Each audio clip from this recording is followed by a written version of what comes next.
பார்க்க பச்சையா இருந்தது. சத்து இல்ல, ஒரு பிரச்சனையும் இல்ல. சரியான அரசாங்க நடவடிக்கையோ இல்ல தனிப்பட்ட முறையிலே இது செய்யலாம். அதுக்குள்ள இயற்கையும் எங்களை கொல்லுதல்ல.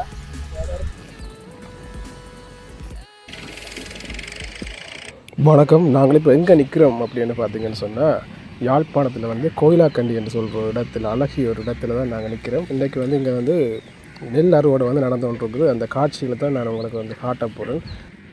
இப்போ நீங்கள் பார்க்குற வயல் வந்து நல்லூர் கோயிலுக்கு சொந்தமான வயல். வேண்டிய அறுவடை வந்து பெரும்பாலும் முடிஞ்சுது. இந்த சில பகுதிகளில் வந்து இன்னும் வந்து அறுவடை மேற்கொள்ளப்படாமல் இருக்குது. இப்போ இதில் சிவப்பு வெள்ளை தூண்கள் போட்டிருக்கிற வயல் இருக்குது தானே, அதுதான் நல்லூருக்கு சொந்தமான வயல். அவர்களுடைய அறுவடை வந்து பெரும்பாலுமே வந்து முடிஞ்சிட்டுது. இப்போ பார்த்தீங்கன்னு சொன்னால் வைக்கோல் வந்து ஏற்றிக்கொண்டு நிற்கணும். இந்த வைக்கோல் வந்து நல்லூர் கோயிலுக்குரிய மாடுகளுக்கு வந்து கொண்டு போகிறதுக்காக தான் நான் அதை ஏற்றிக்கொண்டு நிற்கிறேன். அதை தான் நீங்கள் இப்போ பார்க்குறீங்க.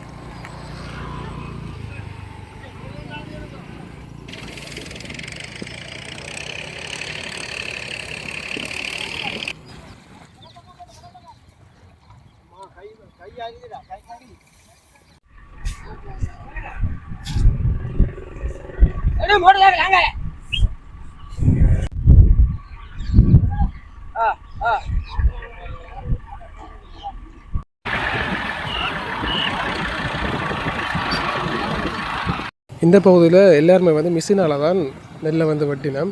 அதுலேயும் ஐயாவரால் பார்த்தீங்கன்னு சொன்னால் அருவாளால் வந்து இந்த நெல்லை வெட்டி கொண்டு வந்தார். அப்போ என்ன காரணம்னு கேட்டால், ஐயா அந்த வயல் வந்து தண்ணி அதிகமாக அடிக்கிறதால அழிஞ்சு போச்சு. எல்லா வயலுமே நெல்லோடைய அப்படியே தண்ணிக்குள்ளேயே படுத்துட்டு இருக்கிறத பாருங்கள். தண்ணி வந்து நிறைய நிற்கிறதாலையும் மற்ற நெல் வந்து கீழே படுத்துட்டுன்றதாலையும் வந்து மிஷினை போட்டு வெட்டிடலாம். இப்போ அதால் கையால் அதை வெட்டி வெளியில் காய போடணும். அன்றைக்கி காஞ்சதுக்கு பிறகு அதை மிஷினில் போட்டு அந்த நெல்லை வந்து உடைச்சிருக்கிற வேலையை வந்து செய்யணும். இந்த கையால் வெட்டின நெல்லுகள் வந்து இதில் காஞ்சிருக்குது. ஆனால் இந்த நெல்லுகளை நீ சரியான தரத்தில் வந்து வருமானு சொல்லி சொன்னால் இல்லையான்னு தான் சொல்லலாம். வெட்டின நெல்லை வந்து மிஷினில் இருந்து இப்போ டாக்டருக்கு ஏற்றி கொண்டிருக்கணும். இனி டாக்டருக்கு ஏற்றி அவைகள் தங்களுக்குரிய இடங்களில் கொண்டு போய் அந்த காயை போட்டு தூத்துற வேலைகளை வந்து செய்யணும். பார்க்குறதுக்கே உண்மையிலே ஒரு சந்தோஷமாக இருக்குது இந்த நெல் வந்து கொட்டுறதை பார்க்குறதுக்கு.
நெல்லை கையால் கிள்ளைக்குள்ள நிறைய பூச்சிகளும் வருது. அந்த நெல்லை தின்றதுக்காக இருந்த பூச்சிகளும் அதோடு சேர்ந்து வந்துடுது. இது நெல்லுக்கு இருந்த பூச்சி தான். இது சிவப்பு கலர் கொட்டக்கிறியா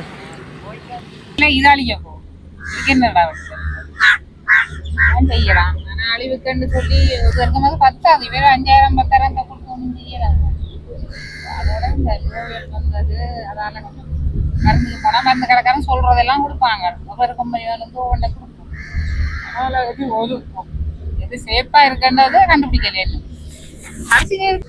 மருந்து பிரச்சனை ஆனா ஒரு அமைஞ்சில விளையாட அது ஒரு பிள்ளையா தான் எல்லா உரத்தாலும் வந்து எதிர்பார்க்கின விவசாயிகள் உரத்திலும் சில கலப்படம் இருக்கலாம்.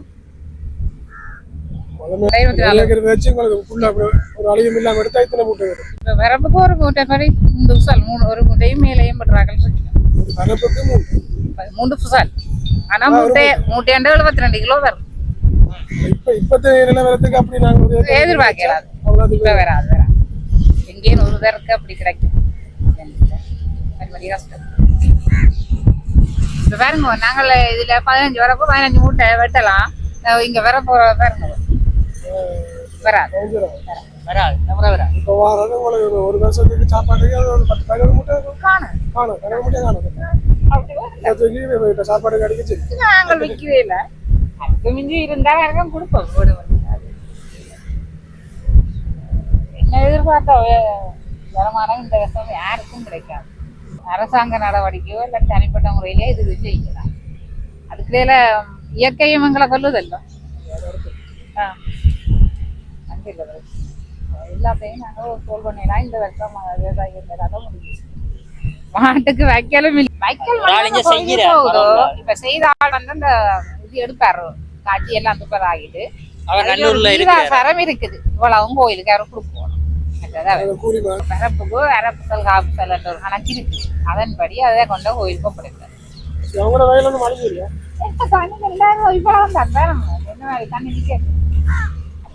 காணாது. ஆனா எந்த வருஷம் பட்டிட்டார். 3 வருஷம் முழுசாகுது.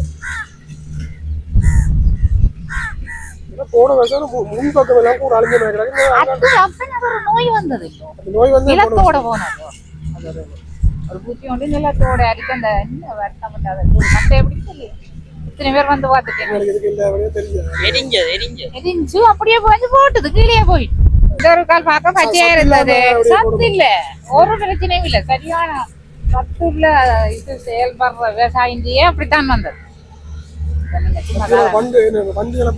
ஒன்றையும் கண்டுபிடிக்கல. அப்படியே போய் அது ஒரு நோய் சும்மா எரிஞ்சது எல்லாருக்கும் வந்து